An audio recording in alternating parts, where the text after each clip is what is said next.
Hello, welcome to a different edition of the Underworldparty podcast. Divination, art making, healing, and love. 3 ways to approach the oracle. Or Trickster Brown and the case of the worldview consciousness precondition issue. Part 1 of 3, in which there are choices and damn choices. Preface and structure. The inspiration for this article is a passage from the introduction of the book Changing, Zhou Yi, The Heart of the I Ching, translation and commentary by Liu Ming, which is essentially a pre-Taoist, pre-Confucianist divination text. For more information on Ming and the book, visit dayuancircle.org. I will only focus on history and backstory if it serves my writing. Suffice to say, Liu Ming was and is my teacher, even though he died before we could formally meet in person. I have benefited greatly from his body of work and am forever grateful to him, his ancestors, his teachers, who helped him become his fate and gave so generously. On behalf of all our ancestors and their generosity, may all beings, past, present, future, be well. This writing will first present an excerpt verbatim, from which I will expand and elaborate and use as a springboard. This article is being released as a package with an audio version, which you are listening to right now, and a podcast conversation with Jeremy Johnson of Neuro Learning and Revelor Press. Together, all 3 pieces of media flesh out the ideas presented. The audio version of this article is presented more like a podcast, allowing for a more conversational or commentary approach. There is a bibliography at the end of the written text that is not included in the audio version. A few notes going forward. The themes and subjects I talk about here can be broadly categorized as animism, the felt sense, and co-emergent human behaviors, that all matter is alive and animated with spirit, mind, and consciousness. Lately, I have been pluralizing the term, animisms, as I believe it is more honest and accurate to how indigenous societies worldwide practice animism differently, yet share foundational principles. My style of animism is definitely about finding the root of the root, the baselines of reality that all humans share, our commonalities that have borne all the various religions, philosophies, and spiritual practices. I also use the term mind many times in the writing. I want to state that my definition of mind might be better described as whole body self, or whole self as mind. So when you read mind or hear the term mind or consciousness, please experience it as whole self as mind. Divination, Approaching the Oracle, written by Liu Ming. All human beings have a fundamental interest in living a happy and peaceful life and will do whatever they can to smooth out the unevenness of their environment. Divination and its rituals are certainly some of our oldest tools.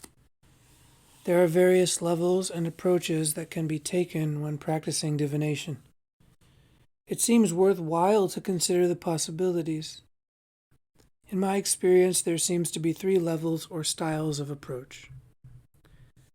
In the first and lowest form of divination, the diviners seek solutions to existing problems. This, the Chinese say, is like waiting until you are thirsty to dig a well.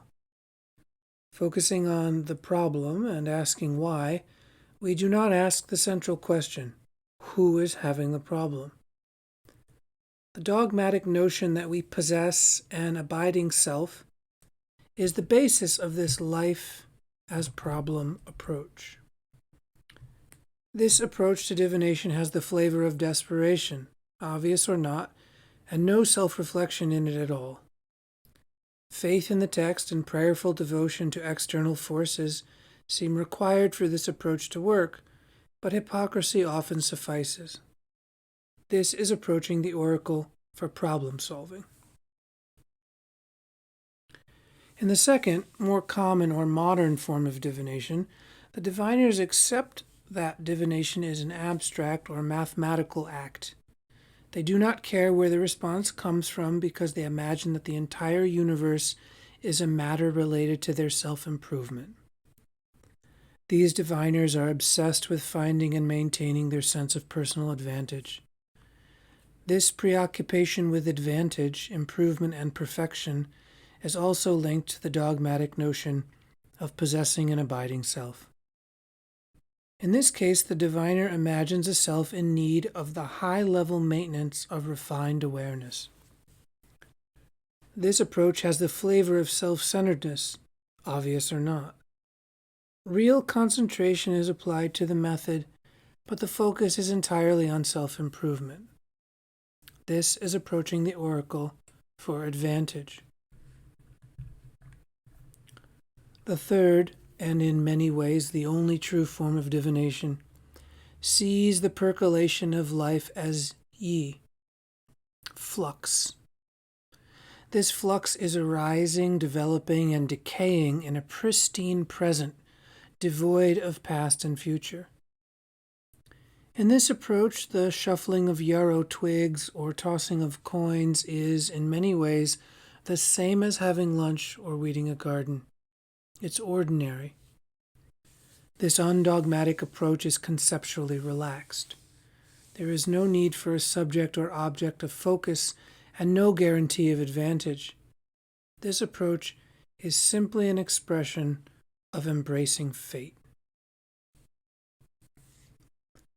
The level or approach we take shapes the interpretation of our divination, but the material in the text has been the same for 2,500 years.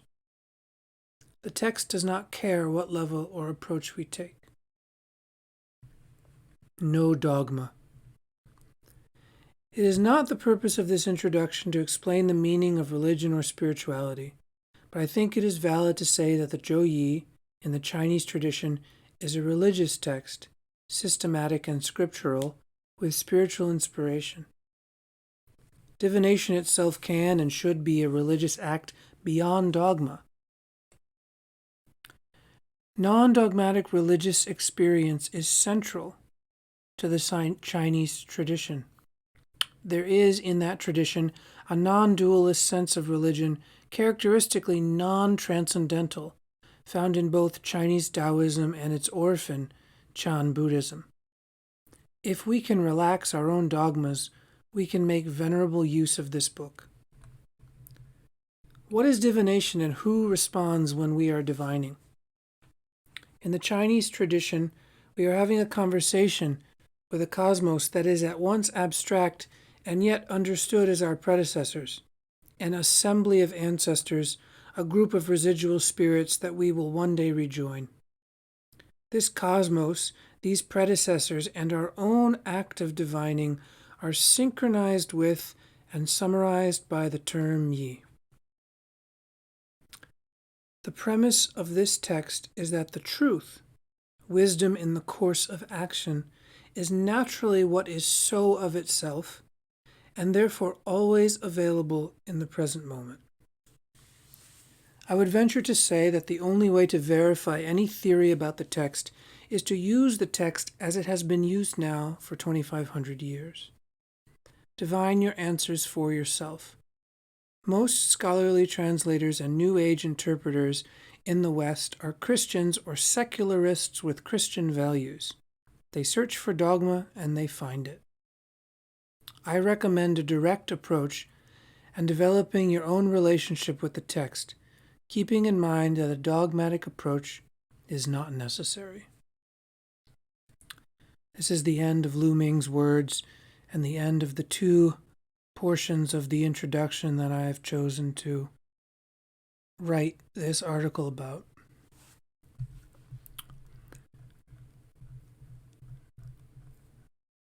So in rereading the above passages, I choose to present them as if they stand alone. But this is not accurate.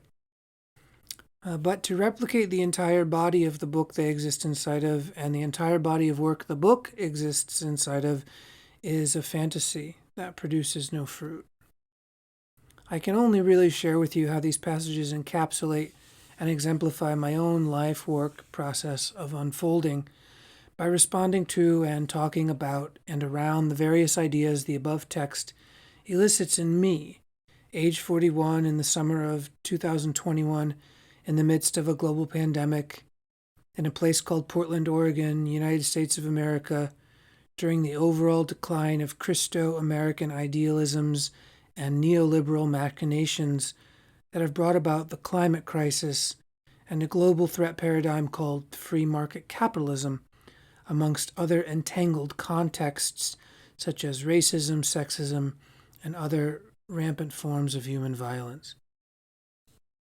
In reading about Chinese history through various sources, I am by no means some exhaustive historian, but in reading about Chinese history through various sources from the time of around 2000 BC until now, and nested within a much longer pre-historical global human context of spiritual and technological innovations from the Neolithic era, I have come to learn about, remember, and rediscover certain threads of human behavior.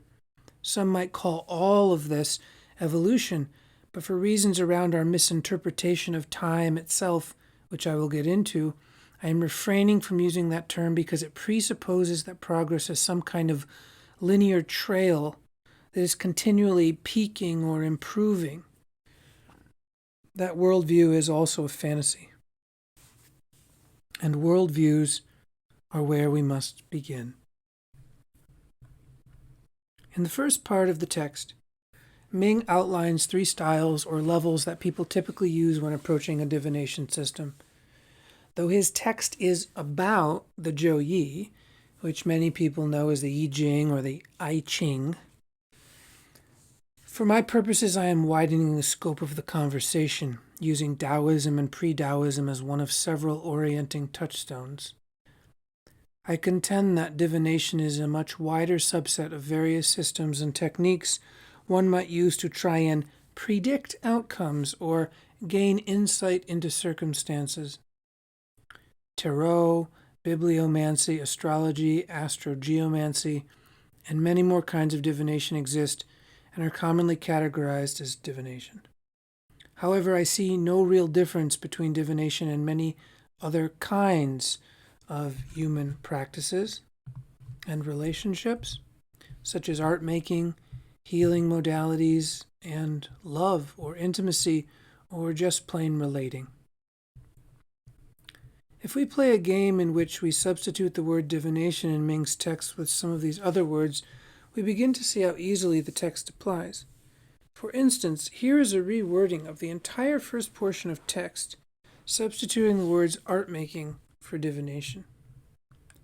Art making, approaching the oracle. All human beings have a fundamental interest in living a happy and peaceful life and will do whatever they can to smooth out the unevenness of their environment. Art making and its rituals are certainly some of our oldest tools. There are various levels and approaches that can be taken when practicing art making. It seems worthwhile to consider the possibilities. In my experience, there seems to be 3 levels or styles of approach. In the first and lowest form of art making, the artists seek solutions to existing problems. This, the Chinese say, is like waiting until you are thirsty to dig a well. Focusing on the problem and asking why, we do not ask the central question, who is having the problem? The dogmatic notion that we possess an abiding self is the basis of this life as problem approach. This approach to artistic creation has the flavor of desperation, obvious or not, and no self-reflection in it at all. Faith in the text and prayerful devotion to external forces seem required for this approach to work, but hypocrisy often suffices. This is approaching the oracle for problem solving. In the second, more common or modern form of art making, the artists accept that making art is an abstract or mathematical act. They do not care where the response comes from because they imagine that the entire universe is a matter related to their self-improvement. These artists are obsessed with finding and maintaining their sense of personal advantage. This preoccupation with advantage, improvement, and perfection is also linked to the dogmatic notion of possessing an abiding self. In this case, the artist imagines a self in need of the high-level maintenance of refined awareness. This approach has the flavor of self-centeredness, obvious or not. Real concentration is applied to the method, but the focus is entirely on self-improvement. This is approaching the oracle for advantage. The third, and in many ways the only true form of art making, sees the percolation of life as flux. This flux is arising, developing, and decaying in a pristine present, devoid of past and future. In this approach, the shuffling of yarrow twigs, painting of canvas, or tossing of coins, choreographing of movements, is in many ways the same as having lunch or weeding a garden. It's ordinary. This undogmatic approach is conceptually relaxed. There is no need for a subject or object of focus and no guarantee of advantage. This approach is simply an expression of embracing fate. The level or approach we take shapes the interpretation of our art making, but the material in the text has been the same for 2,500 years. The text does not care what level or approach we take. We can further change the text to something like healing or love and immediately feel resonance. Example, in the first and lowest form of healing, the healers or patients seek solutions to existing problems. And in the second, more common or modern form of healing, the healers and patients accept the medicine and healing is an abstract or mathematical act. They do not care where the response comes from because they imagine that the entire universe is a matter related to their self-improvement. These healers and patients are obsessed with finding and maintaining their sense of personal health or advantage. If the text is both about and not about divination, what then? I think Ming knew full well that human actions are all a form of divination, and that it is mainly our context, worldview, and perspective that colors our interpretation of our experiences. He speaks plainly about these three worldviews, and that is what I want to unpack now. I will call the first worldview problem-solving, the second self-improvement, and the third embracing totality. I choose totality rather than fate for reasons I will get into later on. Ming talks about the dogmatic belief of possessing an abiding self. First, there is the notion of possessing. Next, there is the notion of an abiding self. When we believe in both notions, our lives are a struggle for possessing things or qualities which will strengthen, fix, or save this abiding self. This abiding self is a dogmatic concept about our individual personality, our soul, or our spirit, take your pick, and it boils down to the same kind of false and impossible certainty that 1. We know who we are, or can become clear and certain about who we are and what our true purpose is, and 2. Who we are will stay the same forever, even after death. In both the first and second worldviews, problem-solving and self-improvement, we rely on these fundamental concepts in order to make decisions, make sense of our desires, and how and why we react emotionally to events in the world.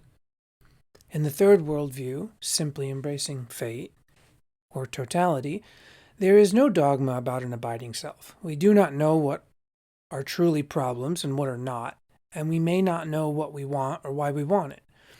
Whether we do or not isn't a problem because we have no abiding self. What we have, or more accurately, what we are allowed to be carried around by, is a compound self that is in flux, constantly changing, while also remaining somewhat familiar. familiar and unfamiliar at the same time. This is definitely not the American, Western, modern definition of a self or a personality. In the Western or modern model of human maturation, individuality, and individuation, a child is supposed to become separate and discover their special skills and talents, and then use those skills and talents to become as powerful as possible, accumulate resources and security, and compete against other individuals in a global marketplace of scarce resources. In this worldview, cooperation is merely another technique of competition. The Western worldview is perfectly compatible with both problem-solving and self-improvement. The big reveal is that all three of Ming's approaches are operating simultaneously in the psyches of most people reading this text, me included. From a spirit model of animism, it absolutely matters which worldview we feed, which worldviews we practice, and which worldviews are enacting their belief systems through our actions and behaviors. I have mentioned the West so far in fairly negative terms, and I will unpack that a bit more. Westernism, as I experience it, is a hyper-individualization of being. I believe all being is interbeing. We are our relations and environments, internal and external, micro and macro, human and more than human. The Western model is a move away from more ancient communal and collectivist ways of organizing human society towards this hyper-individualized way of organizing. I don't believe that all aspects of individuality are harmful, just like all aspects of collectivity aren't necessarily helpful, but that there is a creative tension that must be crafted and tended to between so-called individualism and so-called collectivism, neither of which are fixed. Like Ming mentions, all existence is yi, flux, change. Thus, even concepts such as individualism and collectivism are in flux. There is more unknown here than we perceive or can perceive, and in that unknownness are both freedoms and bondages manifesting in unpredictable forms. The Chinese are not immune to the first and second world views either. Most societies are going through multiple millennia-long phases of imperialism, slavery, racism, and war. Sages and mystics who did not fall in line with imperial edicts were often banished or worse. Because human nature is both prone to cooperation and competition and extreme violence simultaneously, we must work with reality as it is to navigate the tumultuous nature of ourselves and our fellow humans. For even when humans are behaving more peacefully than violently, life can still be very difficult. The third worldview Ming offers contains within it more details about how to deal with things as they are. Ming mentions, quote, life, yi, flux, is arising, developing, and decaying in a pristine present, devoid of past and future, end quote. This might mean that all time exists now, regardless of how we seem to perceive it. If there is technically no past or future, except that which we interpret, how might that change our behaviors for the better? In the Taoist view, time itself is qi, the energetic continuum of flow that we are inside of that never ends but changes. And when we die, rather, when we experience what we consider dying, we change but do not end. In this model, divination, prayer, and ritual are dialogic technologies to help us communicate with and relate with the other aspects of time, qi, that we are part of, but that we tend to not see or hear. Taoism calls these so-called other aspects ancestors, heaven, or simply Tao. Ming also mentions that in this approach, the shuffling of yarrow twigs or tossing of coins is, in many ways, the same as having lunch or weeding a garden. It's ordinary. This means that the methods, rituals, and choreographies one uses to communicate, whatever the case may be, are simply ordinary aspects of being inside time and qi, and also being time and qi itself. Brushing your hair can be a divinatory ritual. Yawning can be a divinatory ritual. But we must even further break down the conceptual separations we carry by believing we are different, special, abiding selves. When we brush our hair or yawn, who is doing the brushing or yawning? Ming mentions early on, focusing on the problem and asking why, we do not ask the central question, who is having the problem? The dogmatic notion that we possess an abiding self is the basis of this life as problem approach. Who is yawning? Who is brushing? Taking this further, the ancestors are yawning, heaven is yawning, Tao is yawning, time is yawning, Qi is yawning. Ming writes that this is ordinary, that simultaneously being you, not you, the ancestors, heaven, Tao, time, Qi, etc., is ordinary and relational. Once we dissolve the hardened protections we have been indoctrinated to believe, we recognize that the concept of the abiding self is actually making our lives more difficult. It takes real energy to constantly create and recreate this abiding self algorithm and run it 24/7. Ming says, quote, this undogmatic approach is conceptually relaxed, end quote, and there is no need for a subject or object of focus and no guarantee of advantage, end quote. This description sounds a lot like how it is to be in a state of play. Making things up, changing the narratives as new impulses emerge and decay simultaneously, relating and communicating with various shifting subject-object focuses, and no predetermined outcomes, no guarantee of advantage, in fact, no idea of even what advantage is or would be. I want to take a moment to expand on dogma and non-dogma, referencing Ming's second passage of text, copied again here.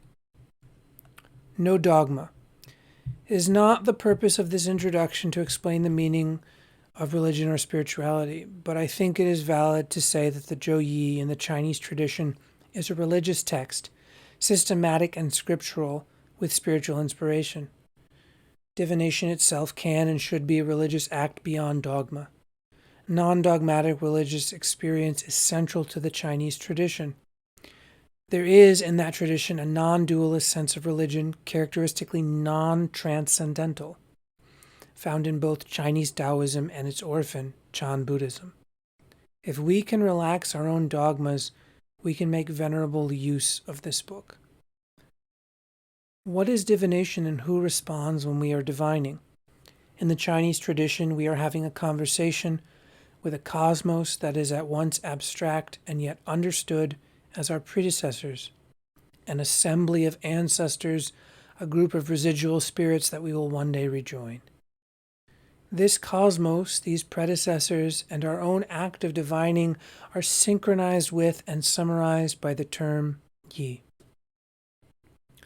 This premise of this text is that the truth, wisdom in the course of action, is naturally what is so of itself and therefore always available in the present moment. I would venture to say that the only way to verify any theory about the text is to use the text as it has been used now for 2,500 years. Divine your answers for yourself. Most scholarly translators and New Age interpreters in the West are Christians or secularists with Christian values. They search for dogma and they find it. I recommend a direct approach and developing your own relationship with the text, keeping in mind that a dogmatic approach is not necessary. End quote. In the West, when we hear words like religion and tradition, we immediately are indoctrinated to associate those terms with dogma and with domination, that there are prescriptive behaviors that we must follow or else. Ming here is elucidating that there is absolutely a non-Western approach to religious experience that is both traditional, aka based in ancestral precedents, and also non-dogmatic, non-transcendental, non-salvational, and non-dual. For a culture of people indoctrinated into dogmatic ways of being, dogmatic ways of knowing, dogmatic ways of sensing, dogmatic ways of surviving, dogmatic ways of thinking, dogmatic ways of feeling, we might have a very strange time of even being able to wrap our minds around what even is non-dogmatic. Thus, we may find ourselves oscillating between all three ways of approaching that Ming writes about, or noticing that even when we attempt to approach the oracle, make art, heal, or cultivate relational intimacy in this third, non-dogmatic way, embracing totality way, that both problem solver and self-improver crash the party and grab the steering wheel. It has been my frustrating pleasure to have somehow survived long enough to even be able to hold all three of these ways of approaching as both valuable and dangerous.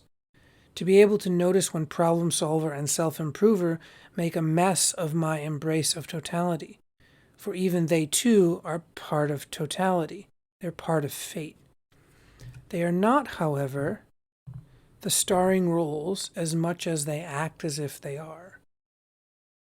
From this growing basis of noticing which worldview is motivating our behaviors, we may choose to explore this undogmatic state that is conceptually relaxed and can directly encounter life as it really is, in all its unpredictable, unknowable, interdependent, and simultaneous arisings, developings, and decayings.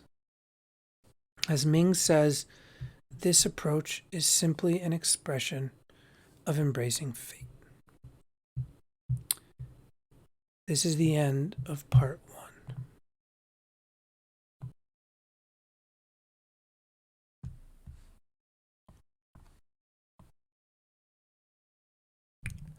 Part 2.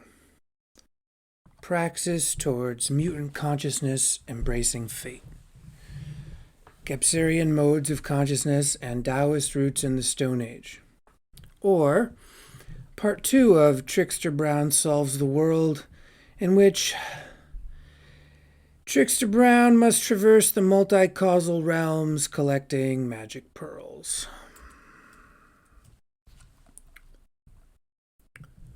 Embracing fate. Simply an expression of embracing fate. In the Western or modern worldview, fate and destiny are both flavored by Catholic, Christian, Protestant views about the nature of reality. A transcendence-based salvational worldview that views humans as both sinners, problems needing solutions, and as potential candidates for heaven, self-improvement. In this Christic worldview, humans must follow strict dogmas in order to solve their sinner problem and improve their celestial ranking in order to not go to hell when they die. This is slightly different than the Taoist view, which does explain that humans sometimes become ghosts when they die and spend some time in purgatory-esque hell realms in their ongoing cycle of incarnation and reincarnation. The Eastern cosmology of karma is at play here, but we must be very careful to stop interpreting that term through our Western Christological imperialist individualist lens. Some of the similarities between both Eastern and Western views of life, death, and the afterlife are a kind of perceptual bias that lacks structural analysis. While the Taoist view holds karma to be more of a kind of everything affects everything state of interbeing, where our ancestral epigenetic impulses continue on through the generations, we must still recognize that the last 4,000 years of Chinese and Asian history is rife with enough war, political machinations, and skullduggery to rival any European feudalists' right of kings and manifest destinies. We cannot merely imagine that some kind of singular magical split between Eastern and Western worldviews, or between indigenous collectivist and imperial individualist cultures.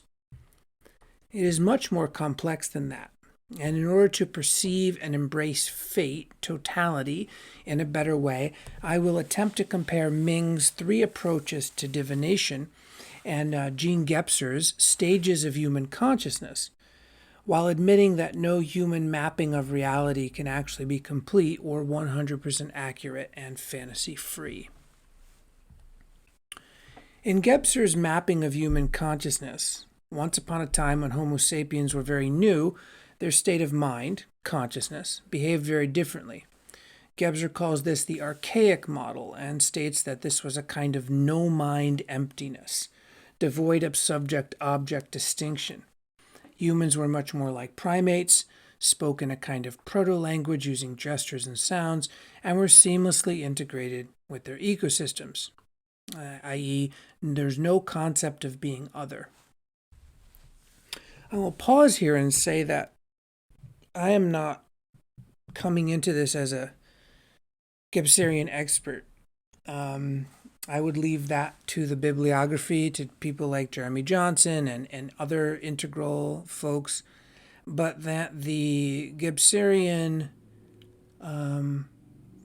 Cosmo map fits quite nicely with what I've experienced to be various kinds of altered states that the human mind is capable of. Now, as I continue to unpack the sort of like similarities and differences and my interpretations of those similarities and differences, I want to just say that it's a work in progress. My understanding of what Gebser was looking at, and also the reality that Gebser is just another person looking at things, and all of the other people that I am referencing here, like Livia Cohn, are also just people interpreting things from their context. And so none of this is sort of like the God's truth, but we are trying to recognize some patterns. So if you can just take it with a grain of salt and know that we're all sort of stumbling in the dark together, I think that would be a good way to approach this. Okay, back to the text. So this archaic state of mind. This state of mind is mirrored in Taoist meditation such as Zhuang, which is translated into sitting and forgetting or sitting in oblivion, a mind state in which the practitioner enters into a kind of trance, although I suppose Ming would say it was not a trance, that allows for no preferences or thought desires to manifest in the body self, thus cultivating a state of pristine affluence, with simple harmony with the life and ecology being at once nourishing and inherently fulfilling, with no imagined rewards to seek and no karmic evils to solve. There's also the roots of the ritual of Zazen sitting meditation. We can trace Zen Buddhism back to Chan Buddhism, which folds back into Orthodox or Han Taoism, which was codified as a thing, a distinct religion in the years between 206 BCE and 220 CE, so about a span of 400 years. But Taoism, as an eclectic mixture of other things, has its roots much farther back, to at least 2000 BCE and even farther back than that. So we can suppose that various shamanic or witchcraft lineages, sects, and initiatory technologies existed and informed what we today call Taoism and the many kinds of Buddhism, and that these shamanic practices were context and place specific with many modes of expression, such as we see in worldwide indigenous magical religious practices today. All of these ways of being existed alongside of the more dominant state-sanctioned religions throughout human existence. There has been no singular arc of evolution that we can trace, and any attempt to do so is primarily a case of supremacist revision. So I just want to sort of stop and say that means that this idea that there's an evolutionary line that we can trace is actually false. It's more like there is a garden and multiple micro ecosystems and plant beings are blooming in that field at different times. And each of these has its own sort of arc. And there is no way to sort of say that there's one way that's better. There's just multiple branches sort of happening at the same time. It's a bit difficult to imagine because we are steeped in this sort of Western linear arcing or tracing of a kind of like A, then B, then C happened. It's not like that.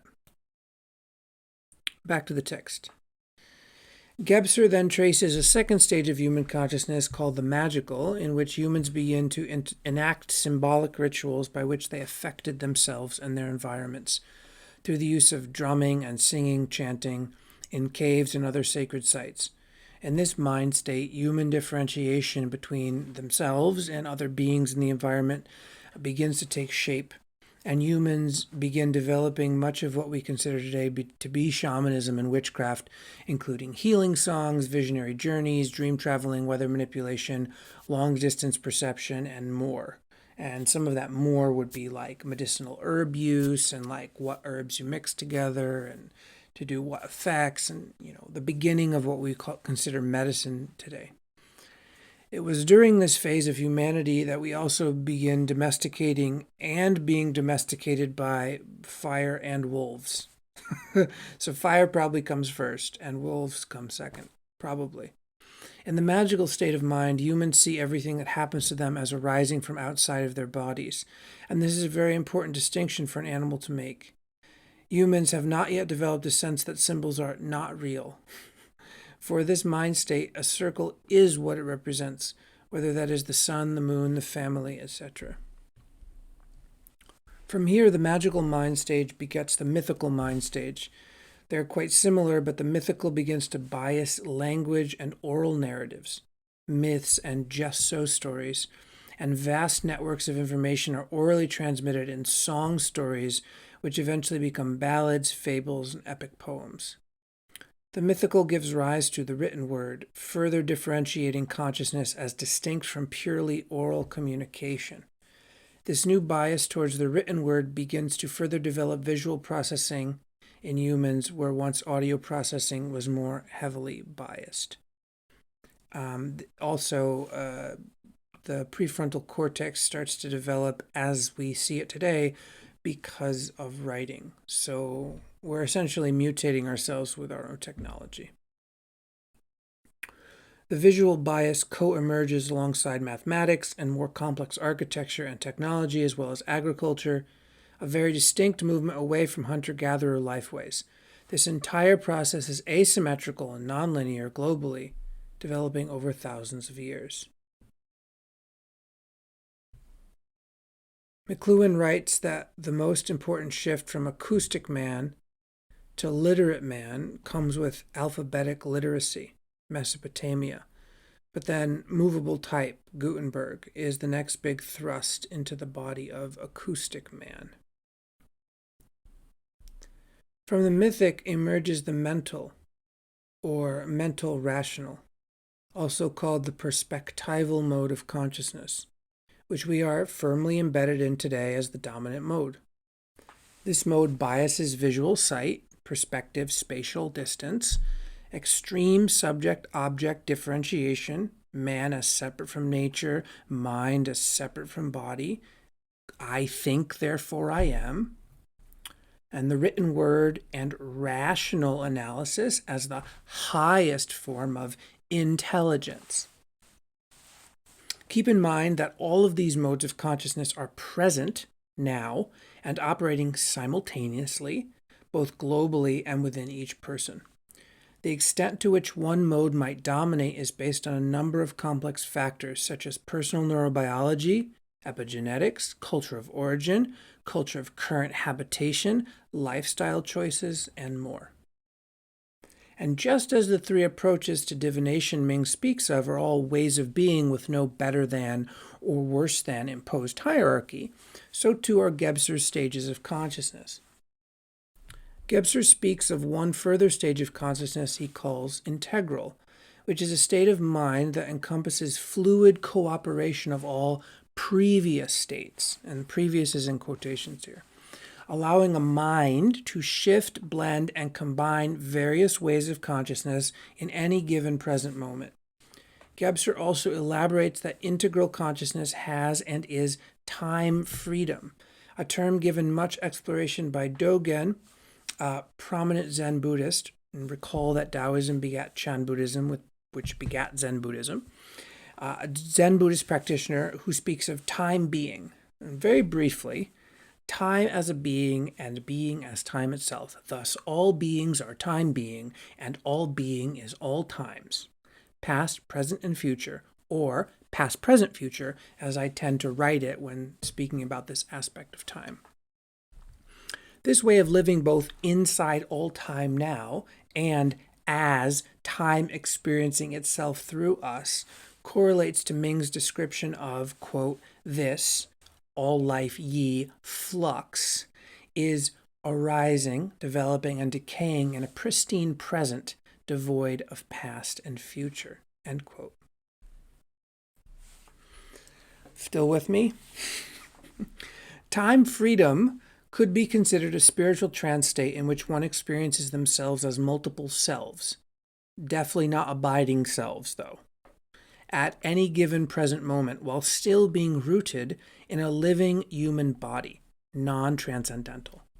These multiple selves, or multiple modes of consciousness, would be alive and available to cooperate at various levels of awareness simultaneously throughout all time modes. Since all time modes are happening only ever in a present moment that is pregnant with itself and all of time, the present moment would become, as Gebser is wont to say, diaphanous, that is, luminously transparent and revealing, able to emit from and through all other ways of being, ways of time, ways of being time, and ways of time being. I spoke previously of the Taoist method of meditation called Zhuang, which works to stabilize the archaic mode of consciousness. At least in my opinion, Zhuang is an attempt to return to and stabilize the archaic mode of consciousness. But we can talk now more expansively around these things. And, feel free to read and re-listen a bunch of times. I do understand that it is a strange alchemical process to begin to be inhabited by, and let these concepts shine through without becoming freaked out by them or thinking that they're going to save us. So there is a difference between states and stages in Gebser's work, which I interpret as the difference between glimpses or glimmers and stabilized options. So stages are much like developmental growth stages, both in so-called individual persons, plants, and animals, and in a larger group body such as societies and species over and through larger expanses of time. A state would be something like clouds that come and go, with a lower percentage of being able to call upon the clouds at will. Perhaps the clouds come when a person is happy, but not when they are not happy. Perhaps the clouds come when a person has ingested plant medicines, but not when they ingest a hamburger. A stage would be states that are practiced to the point of becoming stabilized options, that is, able to be summoned at will in a wide variety of circumstances.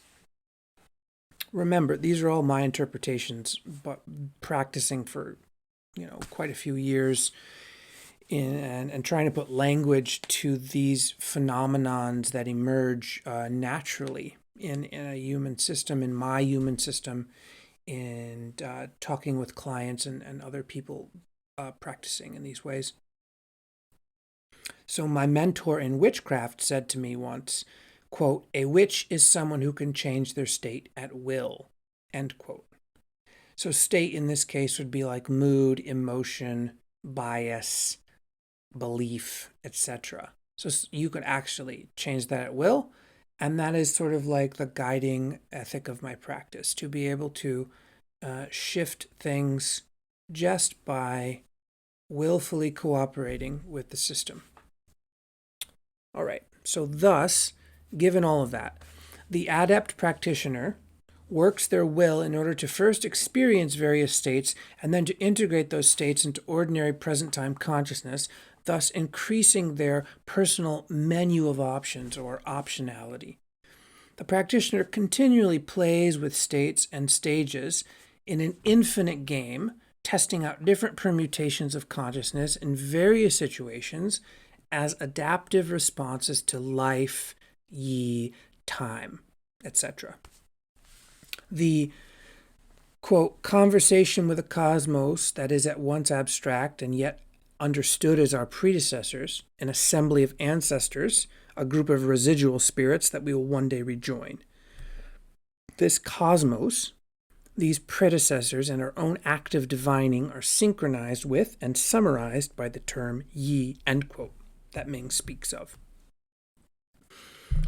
Thus, the practitioner which reveals to themselves, there's that word again, reveals, diaphanous, it becomes apparent, it becomes revealed transparently to themselves that all action is divination and all divination is action, regardless of whether that action is internal consciousness phenomena, such as racing thoughts, or so-called external phenomena, such as walking in a certain direction or, anything else we could consider external.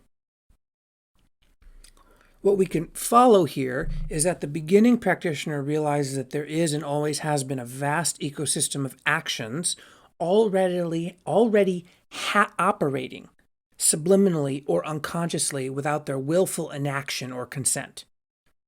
The practitioner works to first notice, then change or stabilize this ecosystem into a cooperative network of various selves or modes of mind, thus becoming more aware and discovering that this awareness is happening in all directions. The constructed abiding self is becoming more aware of what they actually are, which is definitely not a singular, definitely not abiding self. And the ecosystemic network of minds is becoming aware of each other, of all the other nodes of mind operating under the surface of ordinary consciousness. And ordinary consciousness begins to become diaphanous, to reveal all that is inherent and in continual process of becoming.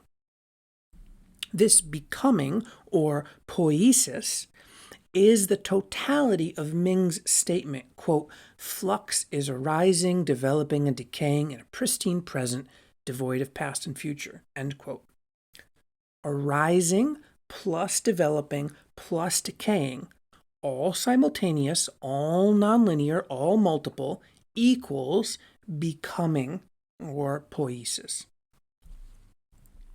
As a person works or plays at stabilizing Ming's third approach, which is simply embracing fate, as well as Gebser's integral, one becomes more and more aware of becoming, realizing and expressing the play of time being time, throughout our entire interconnected ecosystem of species and matter.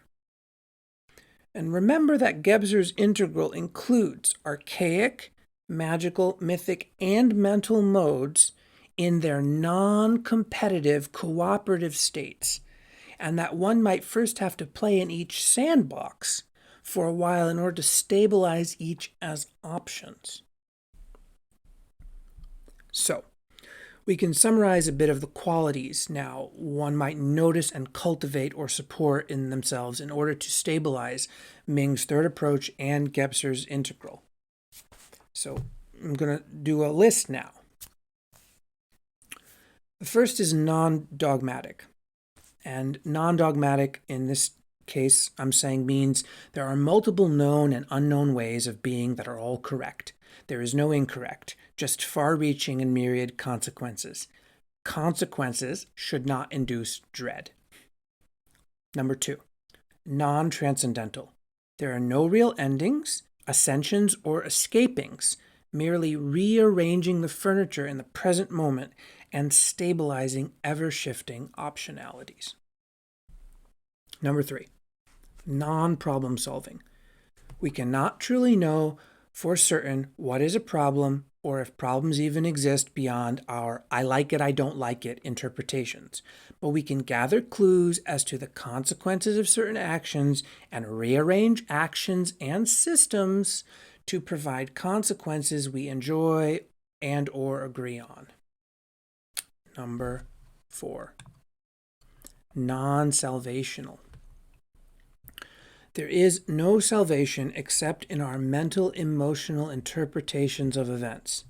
Salvation or healing is the distribution of forces, circulation, and resources through a network, ecosystem, body, thus clearing stagnation. A flow state or relaxed alertness may come close to what would be considered sustainable salvation or healing in a human person. A network of bodies, all in various states of flow and relaxed alertness, may come close to what we consider to be harmony and peace. Number 5, non-self-improvement.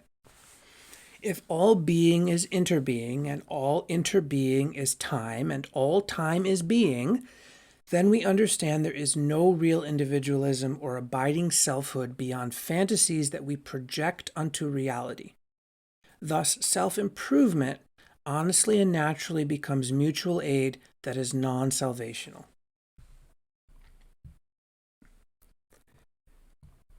Where am I in the numbers? 1, 2, 4, 5, 6.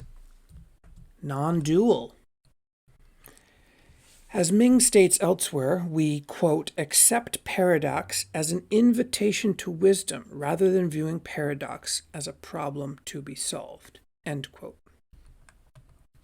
Number 7. It's nonlinear.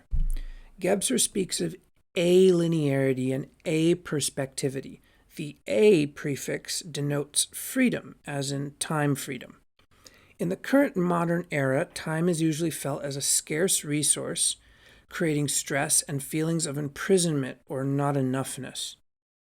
Time freedom is a quality that many people report in flow states.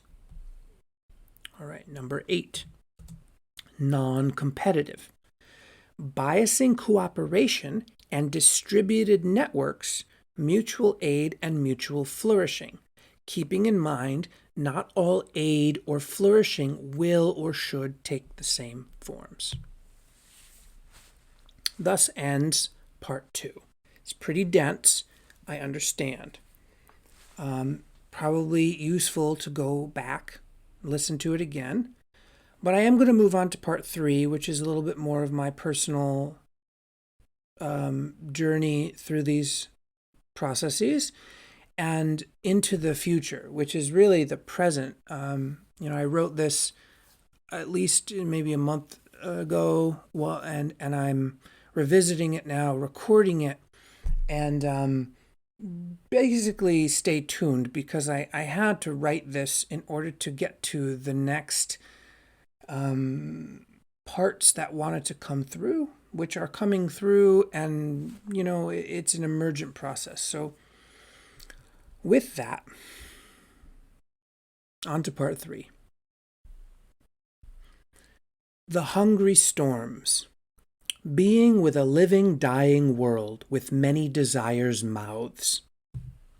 A note of what we might have gained and forgotten as modern, westernized, colonized people under the domination of the mental rational, and how we might move together in better ways, using examples from my own life, art, and business.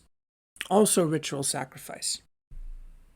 Or part 3 of the enigmatic breakdown of Trickster, Brown, and the polyphonic world, in which Brown and their alter ego, Stab Jackson, must reckon with their infinite entanglement.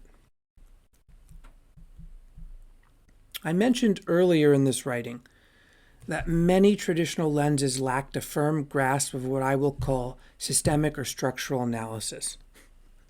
I mentioned earlier and alluded to spirit feeding / offerings. This section will present further elaboration on these subjects and their realities.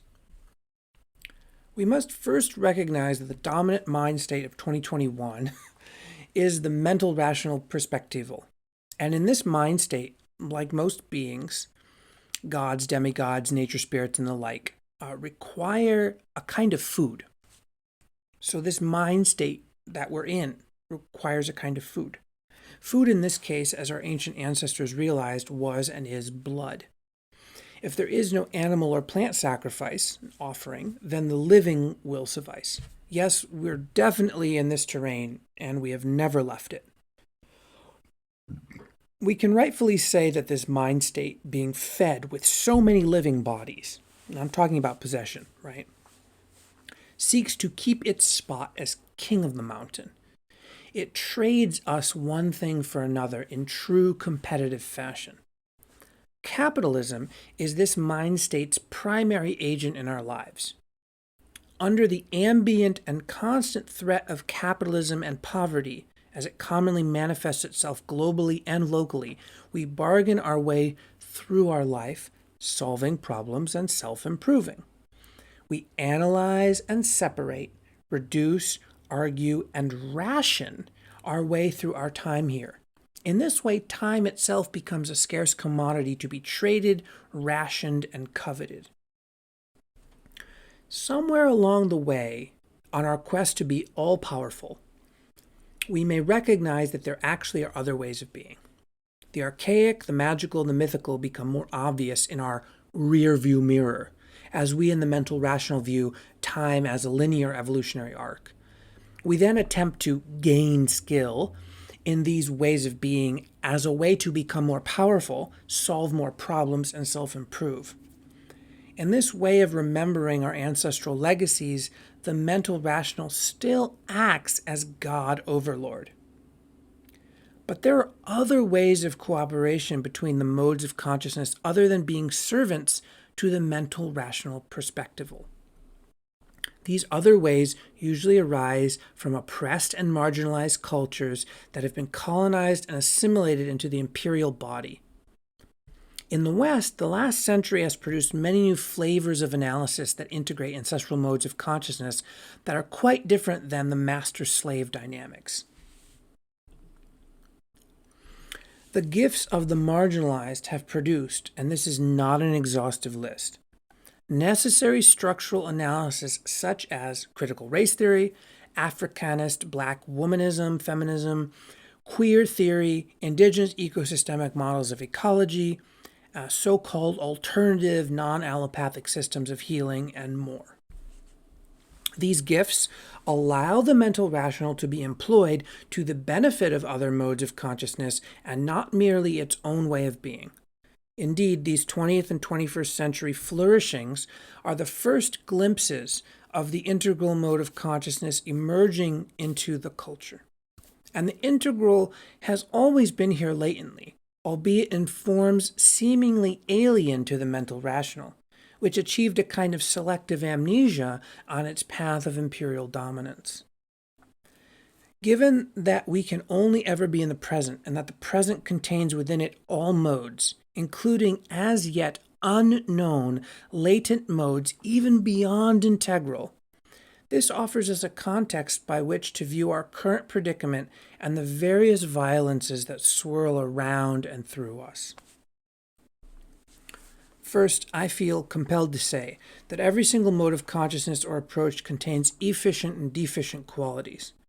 The archaic, magical, and mythic modes were not better than or worse than what we now have. But every era, every mode is a mixed bag of consequences. Many we enjoy and many we do not enjoy. This is not a how-to in the typical self-improvement model, nor is it an escapist, revisionist fantasia. Humanity has acted the ways it has acted, based on complex, interpenetrative factors. We cannot pick apart the soup into its parts. The soup is the soup, and we are it, and it is us. It includes everything, and this is the paradox we must contend with. There is no not here.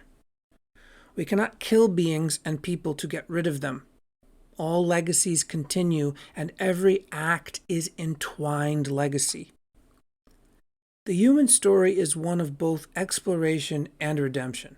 For every step we make into the unknown generates a legion of consequences, some that we only reluctantly acknowledge once their effects prove stronger than our biases.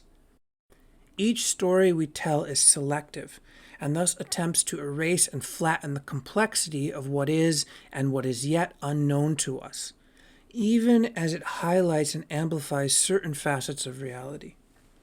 There is no fixing any of this, merely navigating with mutual aid and harm reduction as principal ethics. With that, I will use my life and this writing as examples. I started writing this in the aftermath of a kind of soft canceling by so-called social justice warriors and the so-called wellness therapy and racial equity industrial complexes. For those who may not be aware of the political powder keg in the Western world, in light of the benefit of social media, long-standing dominance patterns of primarily white, primarily male, primarily heterosexual, primarily Christianized people have begun to swing towards the marginalized, people of color, black and indigenous people, LGBTQ people, etc. Social media gives the marginalized a media visibility that has been primarily controlled by the powers that be. In the past, has been primarily controlled by the powers that be. In the slow and inevitable collapse of neoliberal economics, new microeconomies spring up, centered around non-dominant groups of people surviving in the decaying carcass of the American dream. Tulsa's Black Wall Street is reborn now as a decentralized network of phoenixes living through and amongst the oppressor class, both physically and virtually.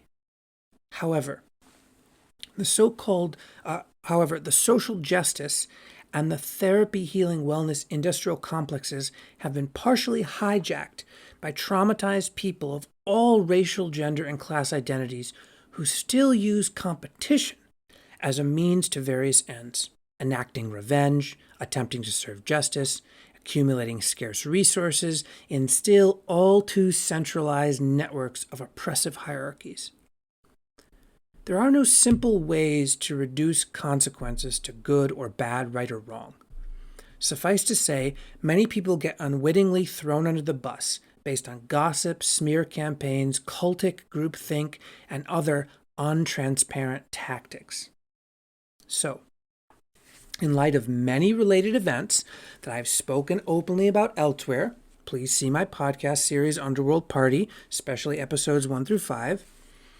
I stopped seeing private clients for 2 months in early 2021 in order to liberate myself, my work, and my business from the misinterpretations that began to cause me great annoyance and distress. The process is not quick, nor is it easy, especially because I am attempting to operate from Ming's third approach as well as Gebser's integral mind.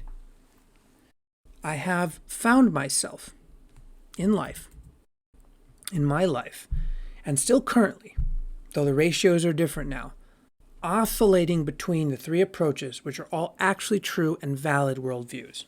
Number 1, problem solving.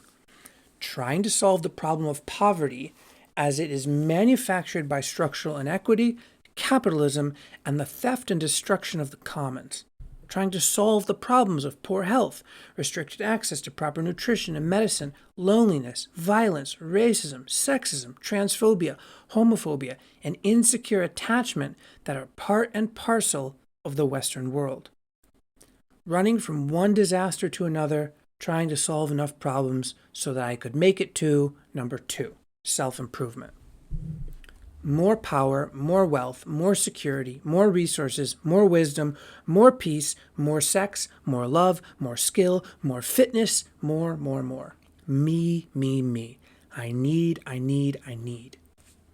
This Western world is one of orphaned individuals jockeying for position on an ever-shrinking pyramid of gold. I must become better so that I can secure my own happiness, my true purpose, be a hero, whatever. I must defend myself from others and compete, or else die poor in the street. Number 3, embracing everything. I have been cursed, or blurst, by having to deal with poverty, disease, death, and spontaneous altered states of inherent consciousness that have led me to a reflective way of being that I pithily call death practice, that is neither morbid nor nihilistic. And that requires a sensory honesty and the direct encountering of actual animistic reality. That is, staring at the great forces directly and being unwilling and unable to pretend it's all make-believe. Encountering these great spirits, creator, goddess, and just breathing into dying in this very moment right now. Can this ecosystem I call myself just inter-be? Can I be as generous as the ancestors? As generous as the great forces? Can I sacrifice, make sacred, without engaging in martyrdom? Can I say yes to my inherent fate? Can I remediate whatever karmas I am carrying with me that are carrying me?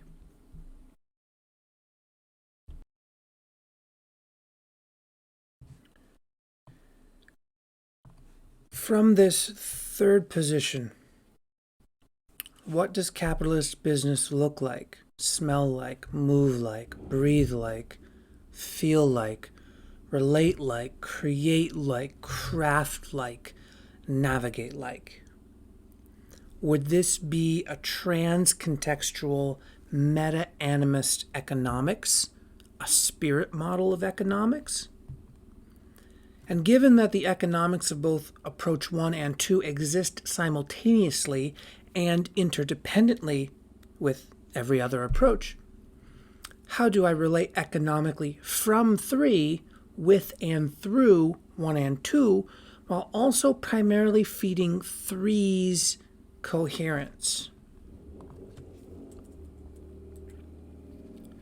Since all human actions are in some ways both a divinatory ritual and food offerings to various spirit forms, elemental forces, and energy currents, it behooves me to recognize that all aspects of my business are actually blended with my fate and are affected by all my relations.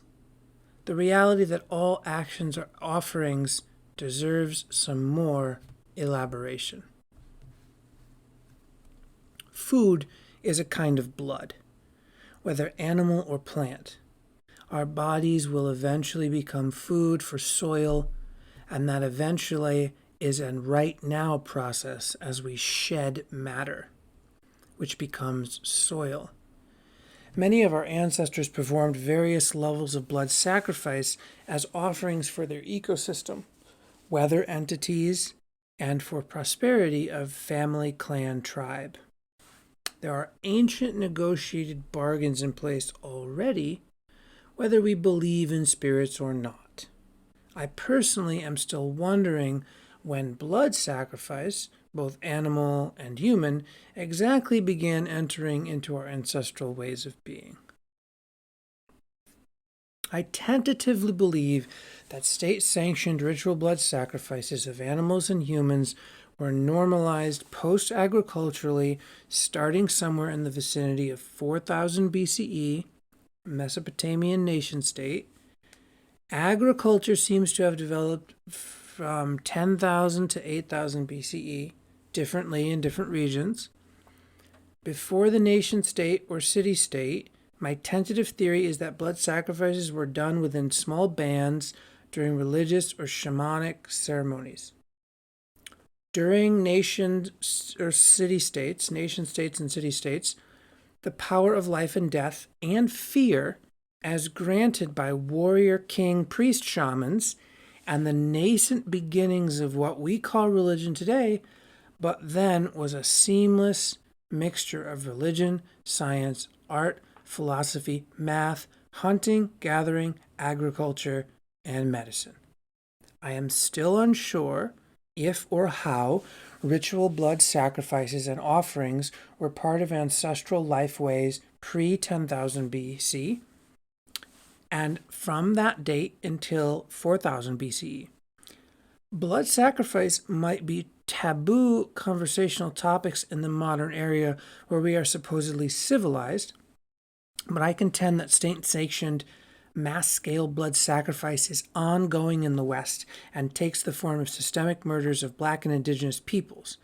Lynchings are ritual murders, including murders enacted by the police and the military, the school-to-prison pipeline, racialized slavery and rape, to name but a few ways that ritual blood sacrifice is alive and well in the modern era. A friend also reminded me that mining for ore, iron and otherwise, as far back as 3000 BCE, might demand some recompense. Iron for iron, blood for blood.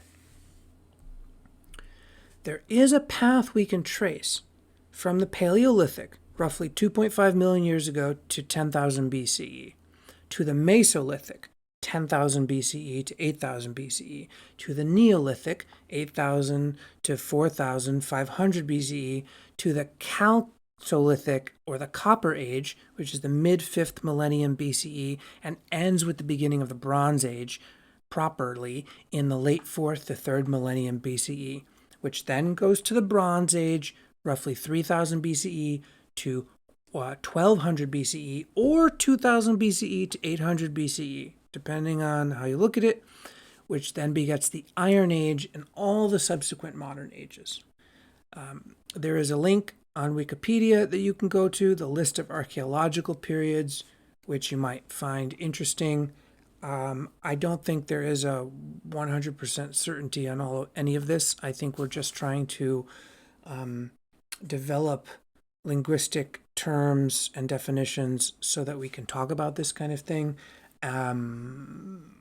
Like I say, I'm still thinking about all this. So, obviously condemning those oppressive forms of ritual sacrifice. Many pagans and animists practice offering various foods to various spirit entities and forces, including the ancestors. Cross-culturally, there are also numerous ways to incorporate money into ritual offerings. Keep in mind, foodstuffs were and are the original money, and that from the magical mind state, what a thing represents is what a thing is. Meaning,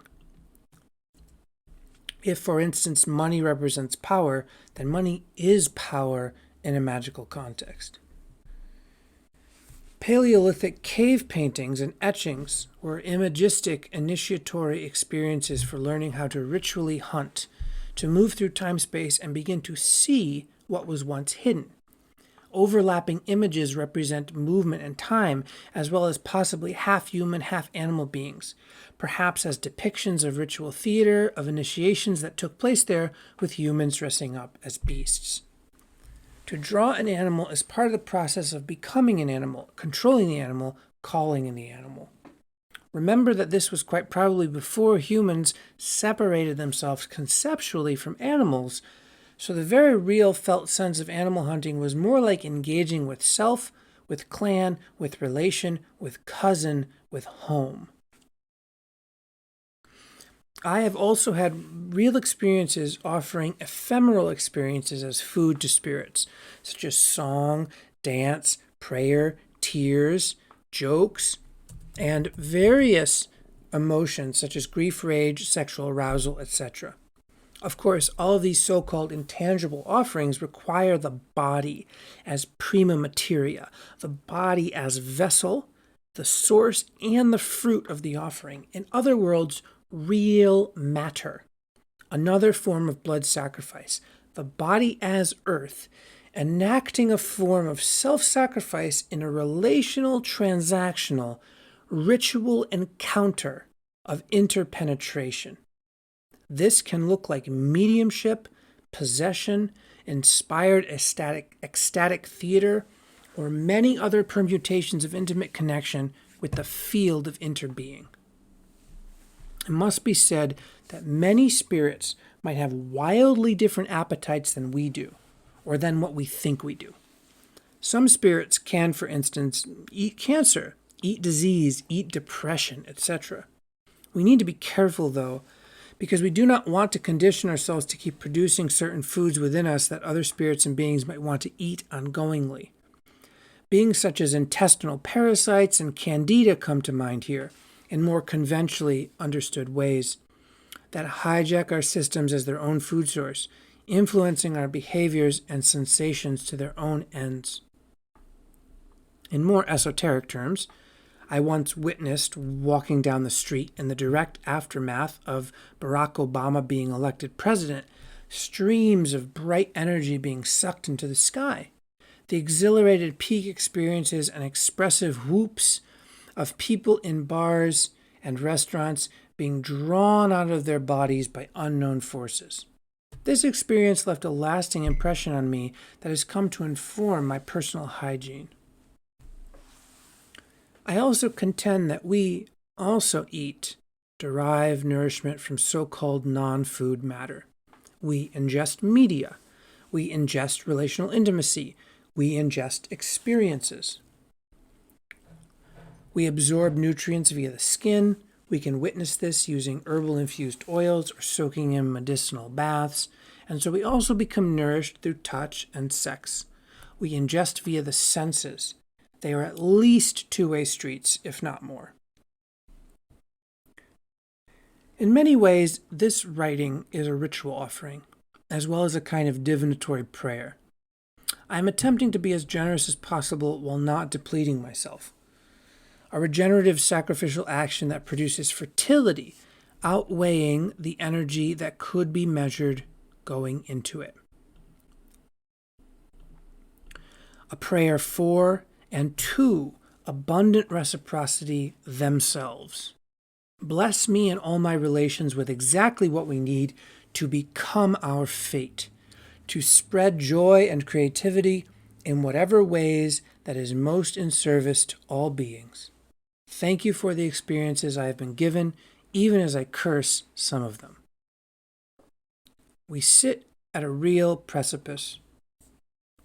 Right now, where I am in so-called Portland, Oregon, Chinook lands, record heat waves are at play in late June. Human narcissism and excess has led to scientific predictions that the next few decades will be significantly more uninhabitable. Maybe that's just less inhabitable. We may not exist as a species for much longer. Our modern way of life will definitely not be tenable, even if we as a species persist. Humans have endured 2 waves of ice ages, global floods, various meteoric encounters, but none of those were direct consequences of our own actions.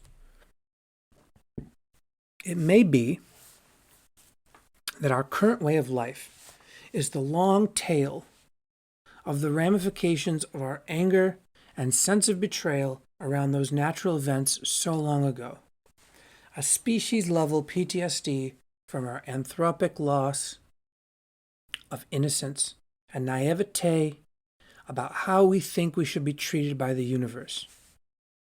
We, quote, invented magic and ritual to influence our survival, and then into agriculture and the domestication of nature, we turned basic survival into dominance and resource hoarding. We sought to become like the God forces we envisioned and that came to us in dreams across the great sea of time being.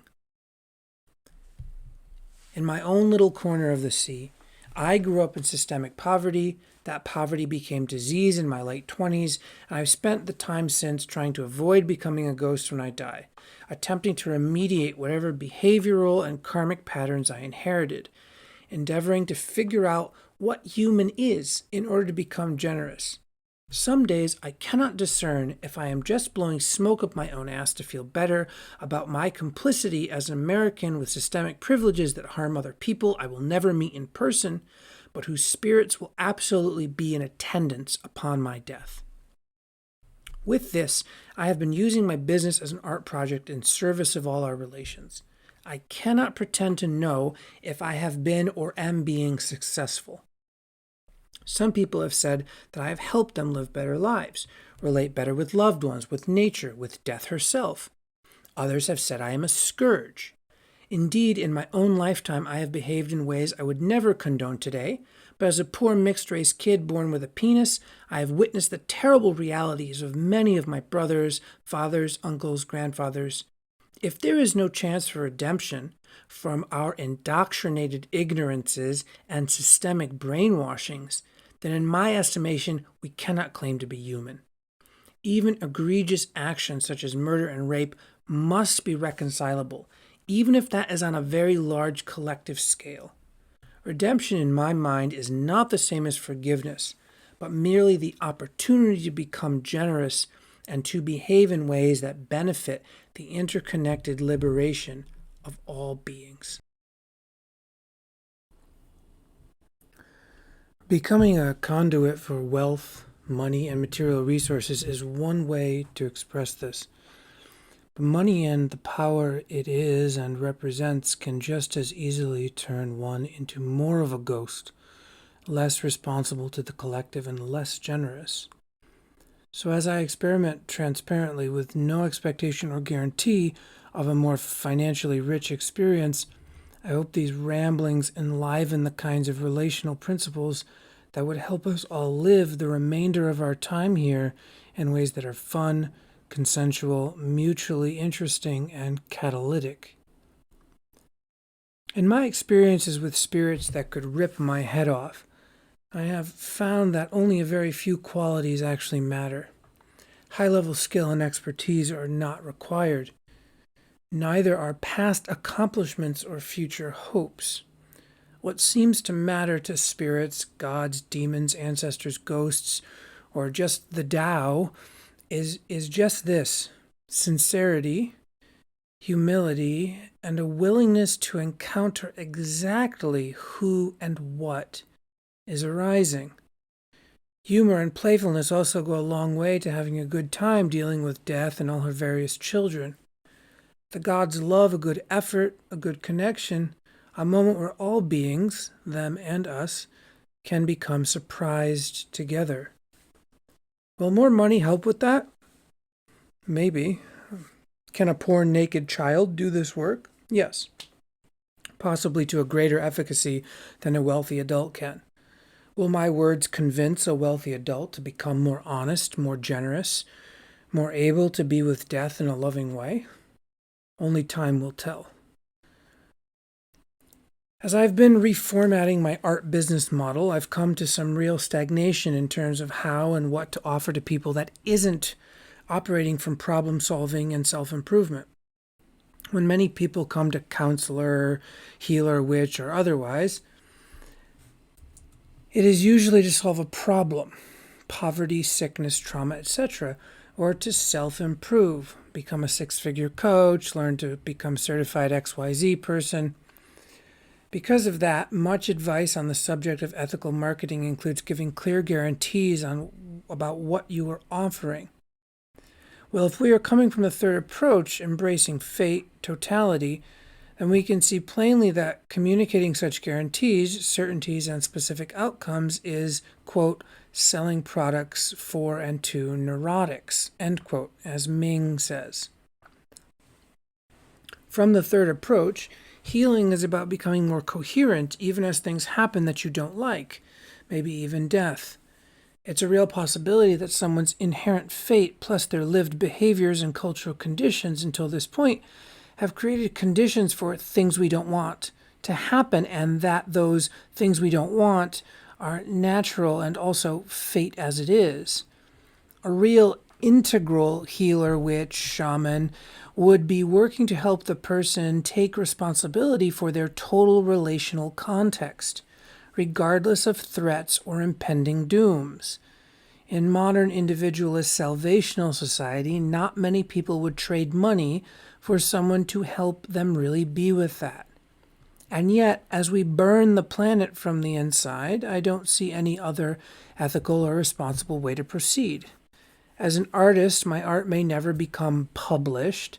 I may never get hired to give lectures at academic institutions. Many of my colleagues have smeared me already at this point. I can't really bring myself to create multi-$1,000 coaching courses that promise people to heal their PTSD in 6 weeks, or charge folks thousands for coaching packages that enmesh us deeper in Western supremacist ideology and relational violence. The real world on the actual ground is beautifully ordinary and naturally uncertain. There is no way that individual empowerment will change that, or improve our collective more than human well-being. And yet, I am a practitioner that plays seriously with cultivating creativity and indigenous spiritual skill. But I do not work from the worldview that this skill will save me or save anyone. Merely that I want to experience life honestly and increase my sense of optionality in any given moment, even if that moment is death. That this melange of viewpoints I have spoken of in this article and the various practices informed by these views have blessed me with greater sanity, peace, and real love, real, dynamic, secure attachment with my body, with earth, with death, with my ancestors, and with time. I also do not get involved with humans in as many enmeshed and traumatizing ways as I did before, though the jury is still out on whether anyone else thinks that's accurate. I keep learning. I'm not an expert or master. I'm never finished. And I must do my part within the storm of violence wrought by us upon the entire world and all the children being born, whose fate will be to sit with what we have all done, what we all are doing. I hope I survive long enough to sit with them and support their ingenuity and blessings.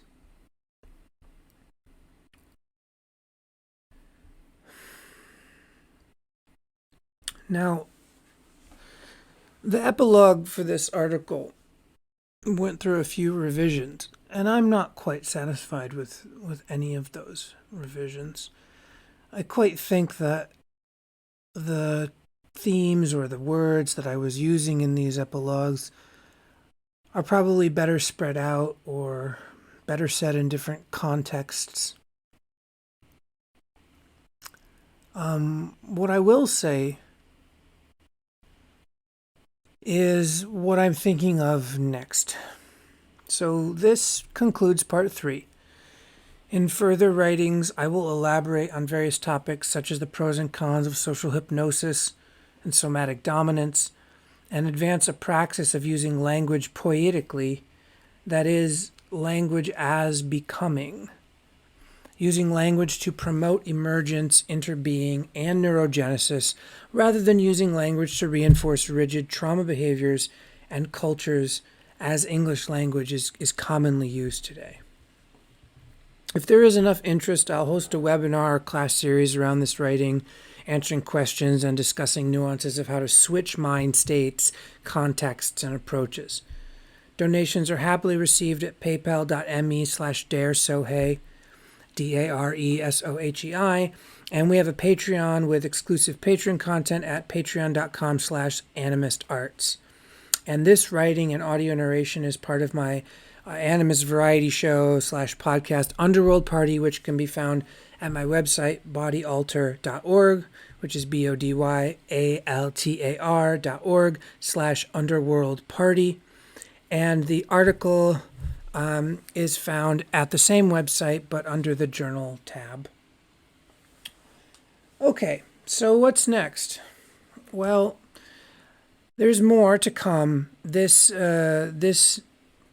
podcast narration and article will be co-released with a interview I did with Jeremy Johnson, whose writing on Gebser really made it accessible for me to sort of integrate that work into my already existing cosmology, which is primarily, Taoist and some other things.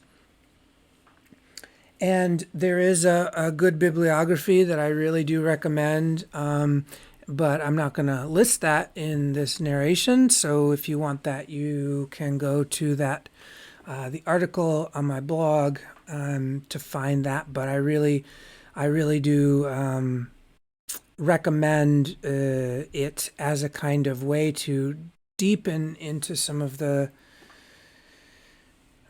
themes that I've brought forth here today. And there's stuff in there that you wouldn't probably just find because it was given to me by friends or things like that. So I highly recommend that you check that out. Lastly, I just want to end with a small poem. There is a secret world which contains secret worlds, and I must move. Thank you so much for listening. Talk to you soon. Yeah, I'm excited to keep moving with these themes and these spirits and these ideas. So thanks you all so much for listening. I will talk to you soon.